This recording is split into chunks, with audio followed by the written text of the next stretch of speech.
Kalau terdesak, saya pertimbang, kata Kuli, ulas soal jadi Perdana Menteri. Wow, ini pun menarik perhatian kita apabila Kuli kata kalau terdesak dia pertimbangkan untuk menjadi Perdana Menteri.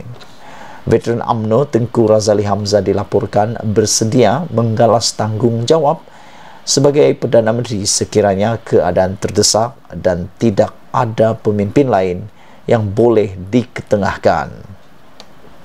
Memetik laporan FMT hari ini, beliau yang lebih dikenali sebagai Kuli berkata demikian ketika ditanya kesediaannya menggalas jawatan Perdana Menteri pada sidang media sempena sesi Haiti bersama Anita Borneo Ride 2022 di pejabatnya. Ahli Parlimen Gua Musang itu memaklumkan sedia menggalas tanggungjawab itu jika keadaan terdesak. Saya tidaklah begitu layak seperti sesetengah pihak barangkali, tapi kalau terdesak tidak ada orang lain, bolehlah saya menimbang, kata Kuli. 18 September lalu, Presiden UMNO Datuk Seri Ahmad Zahid Hamidi mengesahkan bahawa Naib Presiden Datuk Seri Ismail Sabri Yaakob akan dipilih sebagai Perdana Menteri jika parti itu menang pada PRU 15. Ismail juga kekal sebagai poster boy calon Perdana Menteri daripada Barisan Nasional pada PRU 15 yang dijangka diadakan dalam tahun ini juga.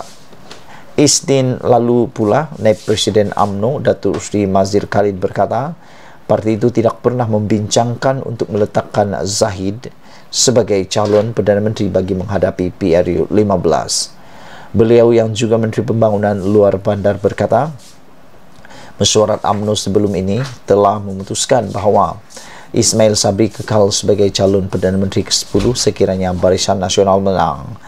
Sementara itu, Kuli juga dipetik sebagai tidak bersetuju jika PRU diadakan pada musim tengkujuh dan mengingatkan pemimpin politik tidak memberi cadangan waktu yang tidak logik untuk diadakan pilihan raya.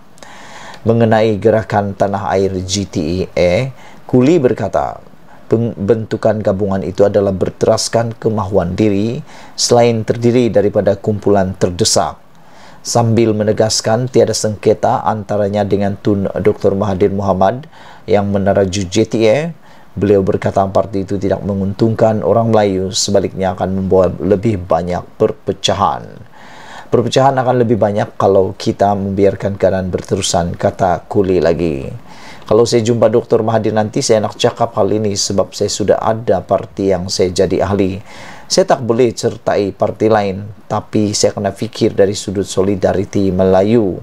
Jangan kita berpecah belah oleh kerana kemahuan diri dan kumpulan terdesak, katanya. Beliau turut mengulangi jangkaannya bahawa tidak ada satu parti politik boleh membentuk kerajaan secara bersendirian pada PRU 15. Sekian dulu untuk kali ini. Jangan lupa tinggalkan komen Anda, tekan butang subscribe. Malaysia kita punya, kita jumpa lagi. Bye-bye. Selamat datang. Ini berita yang paling menggemparkan kita seluruh Malaysia hari ini.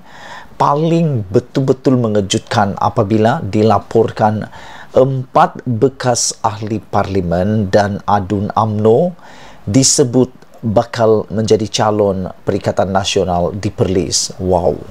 Ini satu keputusan, satu berita yang pasti mengecewakan Zahid Hamidi, mengecewakan UMNO. Tapi tak tahulah apa komen mereka tentang perkara ini. Siapakah 4 bekas ahli parlimen dan adun UMNO yang disebut bakal lompat parti ke Perikatan Nasional ini? Parti Pribumi Bersatu Malaysia Bersatu Perlis membayangkan hasrat mengetengahkan semula nama besar yang pernah menjadi pemimpin UMNO suatu ketika dahulu untuk bertanding mewakili Perikatan Nasional pada pilihan raya umum ke-15 akan datang. Pengerusi Bersatu Perlis Abu Bakar Hamzah dipetik sebagai berkata, penyertaan semula pemimpin berkenan dalam PRU akan datang, bagaimanapun akan dilihat kepada keperluan parti itu dalam usaha untuk memenangi kerusi yang dipertandingkan. Nama seperti bekas ahli parlimen Kangar yang pernah menjadi Menteri Hal Ehwal Dalam Negeri antara 2006 hingga 2008 dan kini menjadi ahli Majlis Pimpinan Tertinggi MPT Bersatu, Tan Sri Muhammad Razi Sheikh Ahmad dan Tan Sri Azmi Khalid, bekas Menteri Sumber Asli dan Alam Sekitar yang menjadi ahli Parlimen Padang Besar, disebut-sebut akan mewakili Perikatan Nasional. Walaupun mereka ini dianggap sebagai veteran, tetapi mereka mempunyai pengalaman yang begitu luas dalam politik dan dahulunya mereka ini adalah UMNO. Namun sekarang berada dalam Bersatu dan dalam hal ini tidak mustahil Razi kembali semula di Parlimen Kangar. Kita ada pernah suara hasrat kerana Razi juga sebagai orang yang mengaturkan perlembagaan Bersatu. Selain menjadi ahli MPT, dan kita pernah menyuarakan hasrat kita untuk bawanya kembali ke gelanggang pilihan raya. Tetapi orang lama ini dia punya sentimental dan santainya masih tetap ada lagi untuk berada di belakang tabir politik.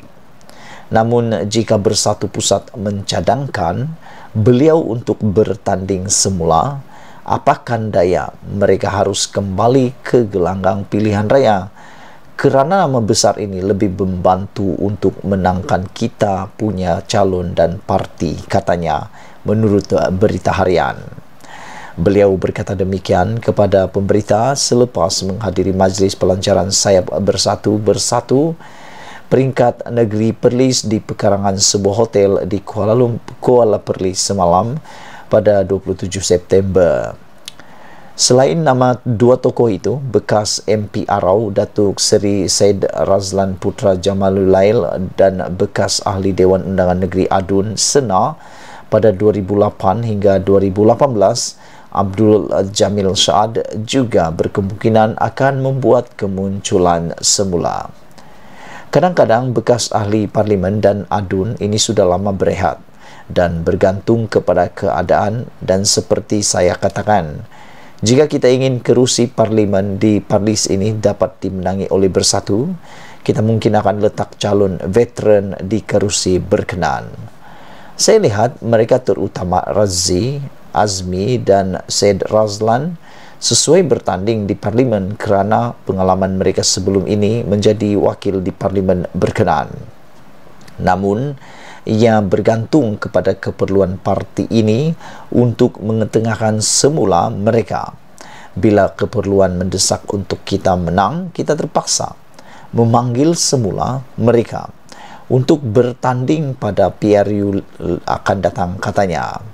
Untuk rekod, Razi pernah menjadi Menteri Ahli Parlimen MP Kangar pada 1982, 86, 2004 dan 2008. Manakala Azmi pula memenangi kerusi Padang Besar pada 1995, 1999, 2004 dan 2008. Dan Said Razlan pula menjadi MP Arau pada 2004.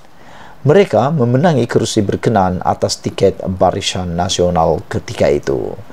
Sekian dulu untuk kali ini. Jangan lupa tinggalkan komen anda. Ulasan yang seterusnya